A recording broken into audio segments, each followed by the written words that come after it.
ওরে গাঞ্জার আর এক নাম পিনিক যদি হয়, বিড়ির কি নাম দেব বলো না, আমি বিড়ির কি নাম দেব বলো না। ও আমি তো স্টার বিড়ি খাই।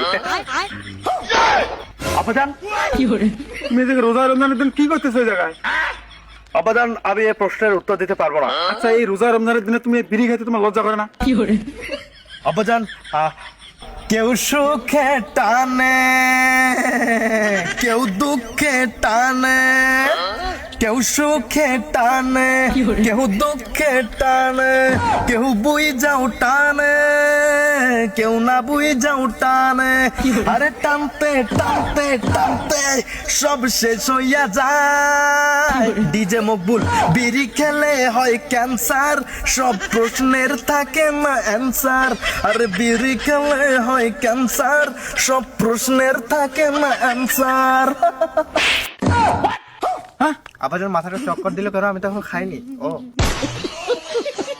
তুমি এত সুন্দর একটা দামরা বলা হয়, তুমি এই বিড়ি খাও রোজা রমজান দিনে? দামরা বলা বললেন, অপমানিত হলাম, কিন্তু সুন্দর বলার কারণে প্রশংসনীয় একটি প্রবাদ বাক্য আমাকে মুগ্ধ করেছে। আব্বাজান আসসালামু আলাইকুম। সে আমার লজ্জা লাগতেছে, তুমি আমার সওয়াল। আচ্ছা, তোমার যে আজ থেকে কত বছর আগে তোমার রোজা ফরজ হয়েছে, তুমি কি জানো এটা? বাজানো ও আমার আব্বাজান, আপনি এটা কেমন কথা বললেন? আমার উপর রোজা ফরজ হয়েছে আরো অনেক আগের থেকে, কিন্তু আমার উপর যে ঠিক সেম ভাবে আরো একটা জিনিস ফরজ হয়েছে আরো অনেক আগে, সেটা প্রাপ্ত বয়স্ক হওয়ার পরে, কিন্তু আপনি সেটা চোখে দেখেন না।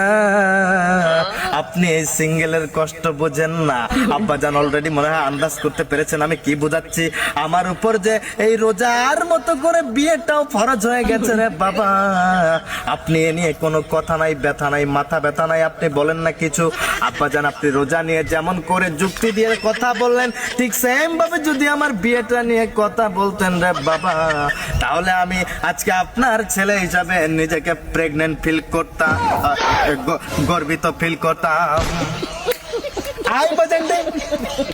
গভীর রজনীতে যখন সবাই সেরি খাওয়ার জন্য ওঠে রে বাবা, তখন আমার ঘুম ভাঙে না। আমার ঘুম যেন আস্তে পৃষ্ঠে জড়িয়ে ধরে, চোখে মুখে ঘুমের ছাপ। এখন প্রশ্ন করবেন কেন? কারণ আমাকে ডাকার মতো মানুষ নাই। মধুর সুরে যদি একবার কেউ ডেকে বলতো, ওগো স্বামী যান, একবার আপনি উঠে যান, রোজা রাখার জন্য আপনি সেহরি খেয়ে নেন, আমার হাতের সুন্দর সুন্দর রান্না আপনি খেয়ে করে দিবেন কান্না। হ্যাঁ, এটা বলার মতো কেউ নাই। আর আমার এই কষ্টটা আপনি না দেখে আপনি রোজা নিয়ে টানাটানি করছেন রে বাবা। আমি নিজে জানি মুসলমানের ঘরের সন্তান হিসেবে আমার রোজা নামাজ ফরজ হয়ে গেছে, কিন্তু বিয়ে করাটাও যে ফরজ হয়ে গেছে প্রাপ্ত বয়স্ক হওয়ার পর, সেটা আপনি বাবা হিসেবে দেখেন না। তাই আমি একটা কথাই বলতে চাই, আমাকে এইসব জ্ঞান খবরদার দিতে আসবেন না।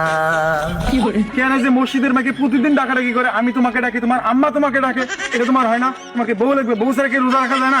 যায় না, যায় না, যায় না, যায় না, যায় না রে আব্বা জান, যায় না। রোজা তো রাখাই যায়, কিন্তু একটু কষ্ট হয়ে যায় আমার জন্য। আই বাজান রে, বউ যদি একটা থাকে, তার দিকে তাকিয়ে হলেও রোজারটা কষ্ট আর মনে হয় না। যখন ইফতারের সময় ঘনিয়ে আসে, তখন বউয়ের হাতে ঠান্ডা পানির সেই শরবত খাইতে কি যা মিষ্টি রে বাবা, কি মিষ্টি। পাগলের বাচ্চা, যেদিন রোজা না রাখলে আমার বাসায় যাবে না, রোজা রাখলে আমার বাসায় যাবে, তার আগে যাবে না। যাবো না, যাবো না, যাবো না। কিন্তু আপনি আমার কেমন বাবা, আপনি পুরো ওয়াজটা আমার শেষ করে গেলেন না। আপনি আমার একমাত্র বাবা, যে কিনা শীতের সময় থেকে আমার একজন ওয়ান অ্যান্ড অনলি ধৈর্যশীল শ্রোতা।